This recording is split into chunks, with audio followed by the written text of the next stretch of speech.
Good evening students. आपण sugarcane हे cash crop अभ्यासतोय. आता 5व्या लेक्चरमध्ये आपण शुगरकेनचा पुढील भाग अभ्यासणार आहोत, ज्यामध्ये इंटरकल्टिवेशन आंतरमशागत हा प्रामुख्याने मुद्दा येईल. त्याच्याबद्दल आपण आज अध्यापन करणार आहोत. बघूया इंटरकल्टिवेशन इन शुगरकेन. इंटरकल्टिवेशनमध्ये साधारणतः आपण जनरल क्रॉपमध्ये जे मुद्दे येतात तेच मुद्दे इथं सुद्धा आहेत. अधिक काही स्पेशल प्रॅक्टिसेस ऊसाच्या संदर्भात आपल्याला काही कल्चरल ऑपरेशन्स स्पेशल करावे लागतात. उदाहरणार्थ तगरणी, की ज्याला आपण बाळ बांधणी असं म्हणतो मराठीमध्ये, इंग्लिशमध्ये पार्शियल हिलिंग असं म्हटलं जातं, आणि अर्थिंग अप याचा अर्थ ऊसाची बांधणी करणं. या दोन गोष्टी जर सोडल्या तर बाकीचे ऑपरेशन्स हे अगोदर शिकलेल्या क्रॉप्समध्ये जे इंटरकल्टिवेशन होतं त्याप्रमाणेच आहेत. सुरुवातीला आपण डेफिनेशन लिहून घ्यायची, इथे जरी दिली नसली तरी. Tillage operation carried out after sowing or planting of the crop. आंतरमशागत आहे पहा मुलींनो, आणि ही मशागत आपण पीक पेरल्यानंतर, पिकाची लागवड केल्यानंतर करतो. त्याला आपण इंटरकल्टिवेशन, इंटरटिलेज किंवा मराठीमध्ये अंतरमशागत असं म्हणतो. Tillage carried out in standing crop. उभ्या पिकामध्ये आपण मशागत करतो, त्याला म्हणायचं इंटरकल्टिवेशन. प्रिपरेटरी टिलेजच्या विरुद्ध. आता याच्यामध्ये कोणकोणते कल्चरल ऑपरेशन्स आहेत? तर पहिलं gap feeling.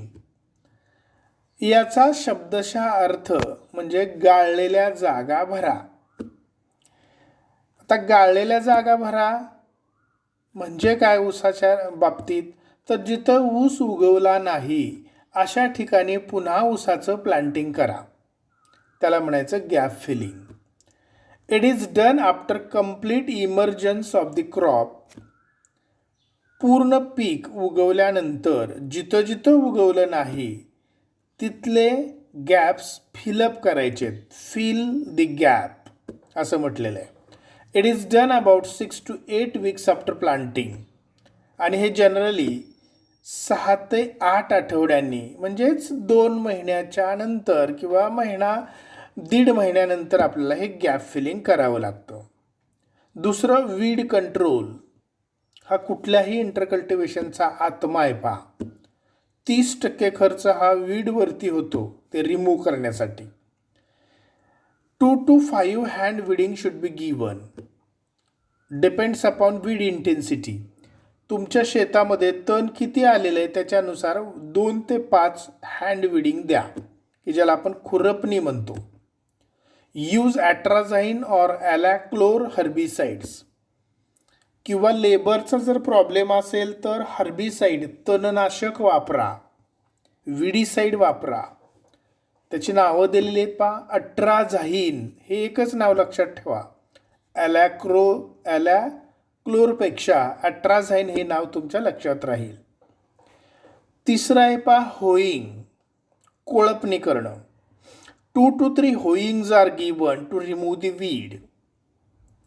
This operation is done at 1 month interval. 1 महिन्याच्या अंतराने 2 ते 3 होईंग्स आपल्याला द्याव्या लागतील to control the growth of weed.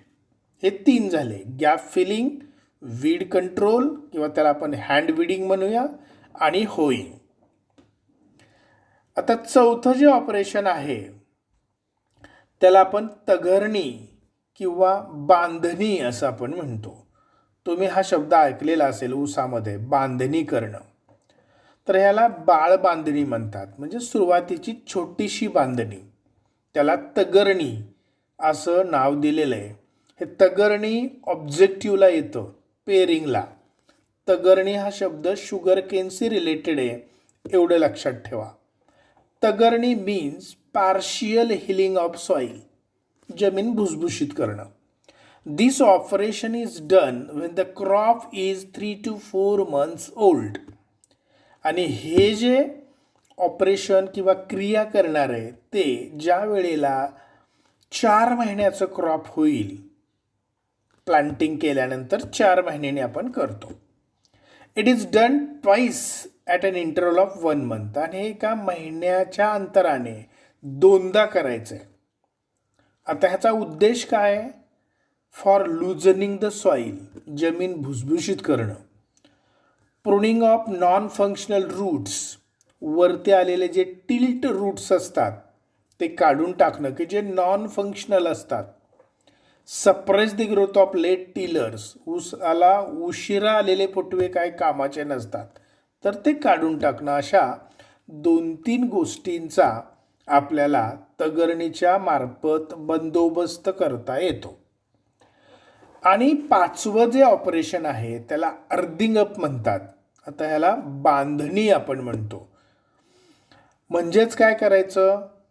Break the ridges, वरंबा फोडायचा, break करायचा. And convert them into Feroz, आणि त्याचं रूपांतर सरीमध्ये करायचं. वरंबा फोडून त्याचं रूपांतर सरीमध्ये करणं म्हणजेच ऊसाच्या बेटाला माती लावणं, याला म्हणायचं earthing up. Earthing up means break the ridges and convert them into furrows, असा साधा अर्थ आहे. It is done when the crop is 5 to 5.5 months old. पीक 5 ते 5.5 महिन्याचं झाल्यानंतर आपण ती अर्थिंग अप किंवा मोठी बांधणी आपण करतो. 2 to 3 इंटरनोड्स आर व्हिजिबल, म्हणजे त्या ऊसाला 2 ते 3 कांड्या सुटल्यानंतर 5 ते 5.5 महिन्यानंतर जी बांधणी करतो त्याला आपण अर्थिंग अप असं म्हणतो. तर हेही महत्त्वाचं आहे. हे झालं इंटरकल्टिवेशनच्या बाबतीत. गॅप फिलिंग, हँड विडिंग, त्यानंतर होईंग, त्यानंतर तगरणी किंवा त्याला पार्शियल हिलिंग म्हणतात, आणि शेवटी अर्थिंग अप. त्यानंतर 6वं ऑपरेशन आहे डिट्रॅसिंग. डिट्रॅसिंगचा अर्थ आपण पाचट काढणे असं म्हणतो मराठीमध्ये. म्हणजे जे जुने लीव्ज असतील, पानं असतील, ते ड्राय झालेली आहेत, तर एरिएशनसाठी हवा खेळती राहावी प्लॉटमध्ये किंवा शुगरकेन फील्डमध्ये, मग आपण ओल्डर लीव्ज काढून टाकतो. त्याला म्हणायचं डिट्रॅसिंग. टर्मिनॉलॉजी लक्षात ठेवा. Removal of older leaves from sugarcane is known as detrashing. तर हे 6वं ऑपरेशन. 7वं आहे मल्चिंग. तुम्ही अगोदरसुद्धा मल्चिंग हा शब्दप्रयोग पाहिलेला आहे. मल्चिंग याचा अर्थ जमिनीला आच्छादन करणं, जमिनीला कव्हर करणं. मग तो प्लास्टिक पेपर असेल, पॅडी स्ट्रॉ असेल, व्हीट स्ट्रॉ असेल, गवत असेल वाळलेलं, त्यांनी ती जमीन झाकायची. कशासाठी? ओलावा टिकून राहण्यासाठी. टू कॉन्झर्व सॉईल मॉइश्चर, त्याला म्हणायचं मल्चिंग. केन ट्रॅश याचा अर्थ पाचट. Can be used as a mulching material to conserve soil moisture. वरती जे आपण डिट्रॅसिंग केलेलं आहे, ओल्डर लीव्ज काढून टाकलेले आहेत, तेच जर सऱ्यामध्ये अंथरलं तर आपल्याला पाणी ऊसाला कमी लागतं. आणि शेवटी प्रॉपिंग मीन्स टाईंग ऑफ शुगरकेन. ऊस जास्त वाढल्यानंतर तो कोलॅप्स होतो, पडतो, आणि मग उंदरं लागतात. पडलेल्या ऊसाला उंदीर मामा खातो. तर असं होऊ नये म्हणून त्याला प्रॉपिंग करायचं. प्रॉपिंग करायचं म्हणजे बांधायचं. एक 5-10 ऊस एकत्र आणायचे आणि वरती त्याला बांधून घ्यायचं की जेणेकरून तो लोळणार नाही, पडणार नाही. टाईंग ऑफ शुगर केन साधा अर्थ आहे. This operation is done to prevent lodging of sugarcane. Lodging म्हणजे लोळणं, खाली पडणं. तर हे 8 ऑपरेशन्स आपल्याला ऊसामध्ये इंटरकल्टिवेशनच्या बाबतीत सांगता येतील. पुन्हा आपण एकदा रिव्हाइज करतोय. गॅप फिलिंग पहिलं, दुसरं हँड विडिंग, तिसरं होईंग, चौथं तगरणी, 5वं अर्थिंग अप, 6वं डी ट्रॅशिंग, 7 मल्चिंग आणि 8 प्रॉपिंग. हेडलाईन्स लक्षात ठेवा आणि त्याची कार्य, उद्देश सगळं तुम्हाला हे लक्षात ठेवायचं आहे. Star IMP. त्यानंतर इरिगेशन, पाणी देणं. Irrigation requirement depends upon type of soil, season आणि ड्युरेशन ऑफ द क्रॉप. हे अगदी प्रत्येक क्रॉपच्या बाबतीत सत्य आहे. तुमचं जे इरिगेशन रिक्वायरमेंट आहे ही सॉईल कशा प्रकारची आहे, सीझन कोणता आहे आणि पीक किती कालावधीसाठी घेतलेलं आहे याच्यावरती अवलंबून असतं. It depends upon type of soil, season and duration of the crop. In case of light to medium soil, जर तुम्ही ऊसासाठी लाईट टू मीडियम सॉईल वापरली असेल, it is given 7 days in summer and 15 days in winter. आणि मग हा interval जो आहे तो 7 दिवसाचा ठेवा समरमध्ये आणि 15 दिवसाचा थंडीमध्ये, हिवाळ्यामध्ये. In case of heavy soil, भारी प्रतीची जमीन असेल तर irrigation should be given at an interval of 10 days in summer and 20 days in winter season. तर इथे जर भारी प्रतीची जमीन असेल तर 10 दिवसाचं अंतर उन्हाळ्यामध्ये आणि 20 दिवसाचं अंतर साधारणतः हिवाळ्यामध्ये. पावसाळ्यामध्ये it depends upon rainy condition.